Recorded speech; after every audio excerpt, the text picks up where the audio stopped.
All right guys, classic flint and steel here. Another great way to start a fire.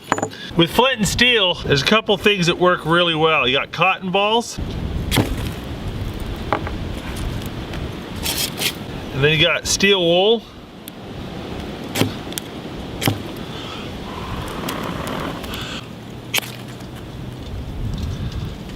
And you can see of the three, the jute probably burns the best. Now, we've got three different types of flint and steel. So first off, this is the blast match. You go and you put the steel onto the ferro rod like that, and works absolutely great. And then you've got the kind with the magnesium strips here. And